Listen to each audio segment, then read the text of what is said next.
Hello అండి. నమస్తే. Welcome to Vanaja vlogs. Sorry అండి, చాలా రోజుల తర్వాత వీడియో పోస్ట్ చేస్తున్నందుకు. అందరికీ బోనాల పండుగ శుభాకాంక్షలండి. మీకు చూస్తే అర్థమై ఉంటది. ఈ వీడియో కూడా శ్రీ రేగులకుంట ఎల్లమ్మ మల్లన్న బోనాలు పట్నాలు వీడియో అండి. ఎక్కువ ఎండాకాలం టైంలో వెళ్తారు, కానీ మేమైతే ఈ ఆషాఢంలో అయితే వెళ్ళి మొక్కు అయితే తీర్చుకున్నాము.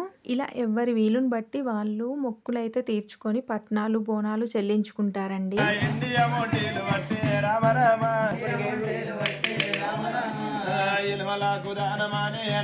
ఇలా పసుపు పచ్చ పిండితో మల్లన్న పట్నం అయితే వేస్తున్నారు. ఇక్కడ చేసే ప్రతి పూజా కార్యక్రమాలన్నీ ఒగ్గు వాళ్ళే చేస్తారండి. టెంపుల్ అయితే చాలా ప్రశాంతంగా దట్టమైన అడవులలో ఉంటుంది.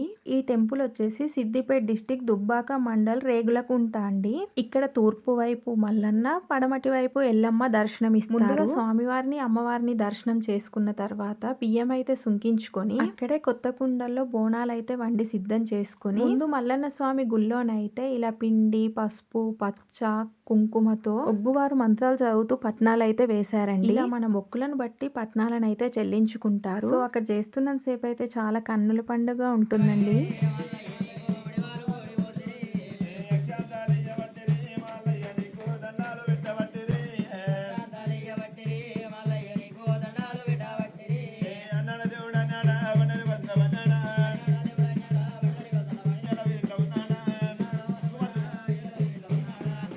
ఇలా ఎంతసేపు చూసినా 2 కళ్ళు అయితే సరిపోవండి. చూసిన కొద్దీ చూడాలనిపిస్తూనే ఉంటుంది. ఇక్కడ మంగళవారం ఆదివారం అయితే ఫుల్ రష్ ఉంటారండి. ఉండే వాళ్ళైతే నైట్ అంతా కూడా స్టే చేస్తారు. సో ఇప్పుడు దట్టమైన అడవులు కోతుల బాధ ఉంది కాబట్టి మొక్కు అయితే తీర్చుకొని వచ్చేస్తున్నారు. మల్లన్న స్వామి పట్నం కంప్లీట్ చేసుకున్న తర్వాత ఇలా బ్యాక్ సైడ్ ఎల్లమ్మ గుళ్ళో కూడా పట్నం వేయించుకుంటారు. అమ్మవారి రూపాన్ని అయితే చాలా బాగా వేస్తారు చూడండి.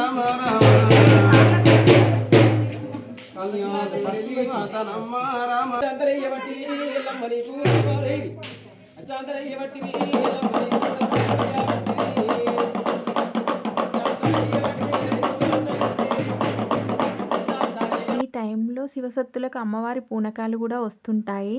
ఈ టెంపుల్కి వచ్చినప్పుడు మాత్రం చాలా నిష్టగా ఉండి భక్తి శ్రద్ధలతో చేయాలండి. బోనం కూడా అలాగే ఉపవాసంతో ఉండి నైవేద్యం వండి సమర్పించాలి. ఇక్కడ జోడీ బోనాలండి. ఒకటి బెల్లపన్నము, ఒకటి పచ్చాన్నం అండి, అదే పులగపన్నము. అలాగే పై కడవల్లో ఒక కడవల్లో పచ్చి పులుసు, ఇంకొక కడవలో మిక్స్డ్ కర్రీ అండి. అంటే మల్లన్న దగ్గర కొట్టిన గుమ్మడికాయతో పాటు వంకాయ, తోటకూర, అలాగే మన దగ్గర ఉన్న కూరగాయలతో మిక్స్డ్ కర్రీ చేస్తారు. ఇక్కడ మెయిన్ గుర్తుంచుకోవాల్సింది ఏంటంటే పోపు అయితే అస్సలు పెట్టకూడదు, మిక్స్ చేసి కలిపి వండుకోవాలి అంతే.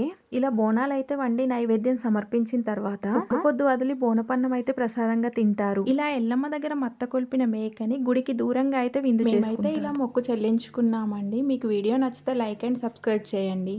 Thank you for watching.